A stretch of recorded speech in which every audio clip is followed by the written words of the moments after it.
Hi, you wonderful people.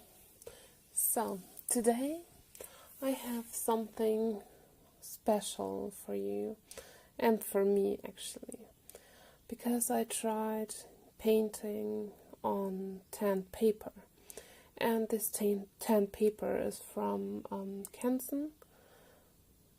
It's only 160 GSM, so it's much thinner than the paper that I am used to. My regular watercolor paper is 300 GSM. But this paper is not only thinner than I'm used to, it's also not suited for watercolors, so I had to be inventive. What I used were watercolor pencils. I have those watercolor pencils by Koh-i-Noor. It's a Czech manufacturer or a Czech company who produce a lot of art supplies, and a lot of them I like very much. I have this pencil for several years now, and I didn't use them nearly enough. It's a set of 72 pencils, and it has a large variety of colors, and the pencils are very nice and very pigmented. But I'm not that pencil kind of girl, so it's just not my preferred medium. So I took out these pencils and thought that they would be perfect to paint or draw, or I don't know, on this tanned paper. Of course, I used water and one of the Skoda brushes to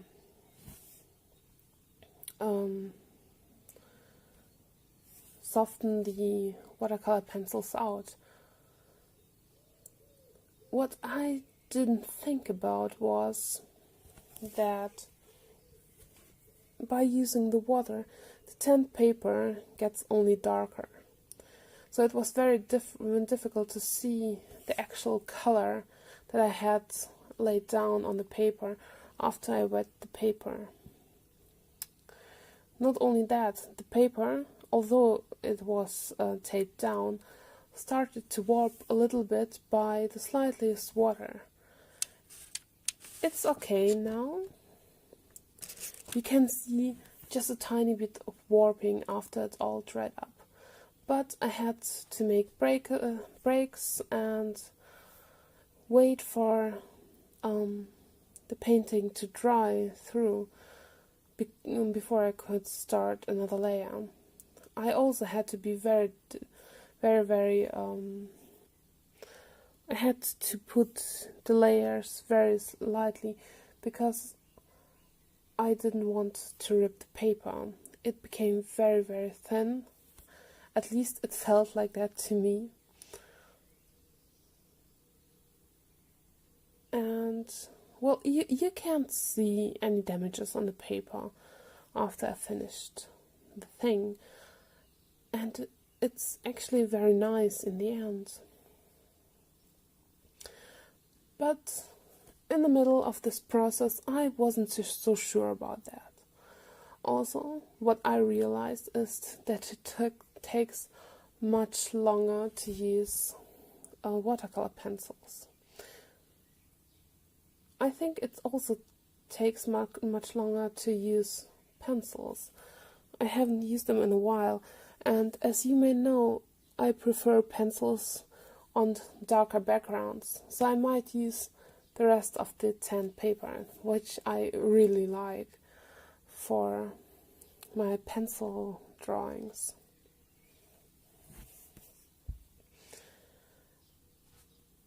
It was still fun.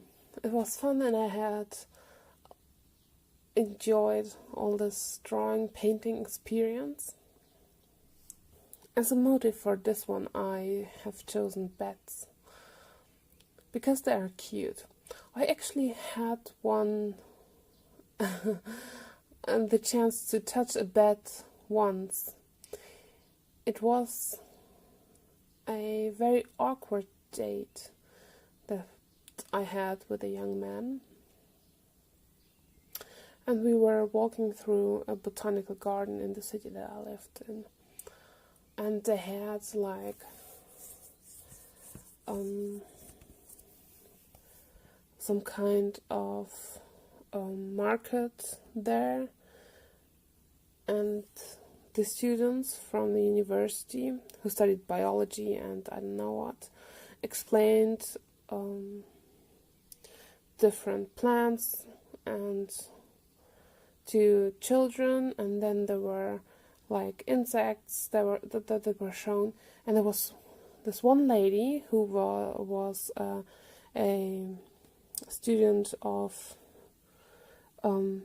veterinary, a vet student, and she had a tiny bat in her hand. So I spoke to her and we got to talk quite a lot, and then I was allowed to very, very lightly touch the bat. It was very calm in her hands. It was an injured bat. It had broken its wings, so the bat wasn't able to fly, and that's why she cared for it. It's not like you can touch bats in Germany. It's a very unique situation, and I never encountered this after or before. But I think when you're a vet student, you get to touch more animals than the regular person. Yeah, it was a very cute bat. But it's not the kind that I've painted in this painting, because there are over 900 species of bats, or over 900 different kinds of bats in this world. That's a lot. I know in Germany we have bats close by, because in the evenings we can see them fly around. And I know that some people even can hear them, although they are very high, have very high voices that people usually cannot hear. But I see them quite often, fluttering around in the evening. Yeah. I think they live, like there's a nest or something somewhere close by, but I don't know where. We live pretty close to the woods or the forest, so this might be it. And when I say pretty close, it means I have to walk like literally only 5 minutes, and I'm in the middle of a forest. But it's a small one, not like, because when I walk maybe 30 more minutes, I'm in the next village already.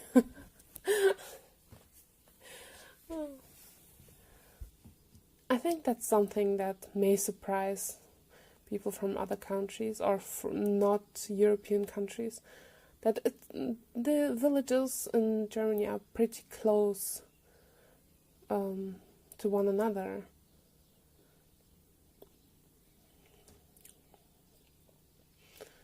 There are some areas, but not a lot, where you have like more than 10 to 15 kilometers to the next village. But where I live, it's rather maybe 3. So it's really not a lot. I can literally walk an hour and I'm in the next village.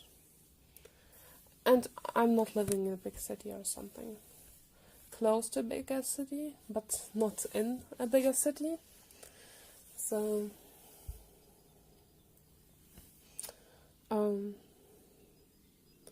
because I sometimes complain that I live like outside of everything and that I don't have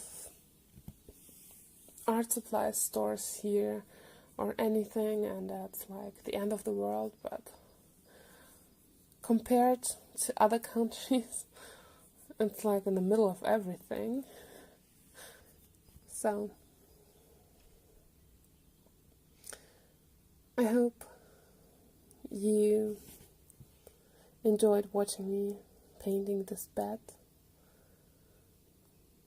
Thank you for being here, and have a great day. Bye.